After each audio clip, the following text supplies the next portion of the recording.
बिस्मिल्लाहिर्रहमानिर्रहीम।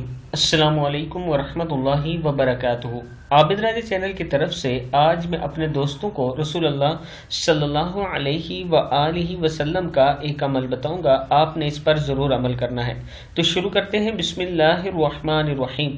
हज़रत अब्दुल्ला बिन अब्बास रज़ियल्लाहु ताला अन्हो फरमाते हैं, नबी अकरम सल्लल्लाहु अलैहि व आलिहि वसल्लम सखावत और खैर के मामले में सबसे ज़्यादा सखी थे, और आप सल्लल्लाहु अलैहि व आलिहि वसल्लम की सखावत इस वक्त और ज़्यादा बढ़ जाती जब जिब्राइल अलैहिस्सलाम आप सल्लल्लाहु अलैहि व आलिहि वसल्लम से रमज़ान में मिलते।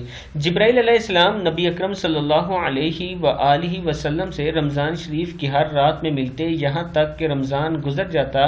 नबी अकरम सल्लल्लाहु अलैहि व आलिहि वसल्लम जिब्राइल अलैहिस्सलाम से कुरान का दौर करते थे। जब जिब्राइल अलैहिस्सलाम आप सल्लल्लाहु अलैहि व आलिहि वसल्लम से मिलने लगते तो आप चलती हवा से भी ज़्यादा भलाई पहुँचाने में सखी हो जाया करते थे। बुखारी की हदीस है। तो मैं अपने दोस्तों से गुजारिश करूँगा कि सदका खैरात करते रहा करें। अस्सलामु अलैकुम वरहमतुल्लाहि वबरकातुहू।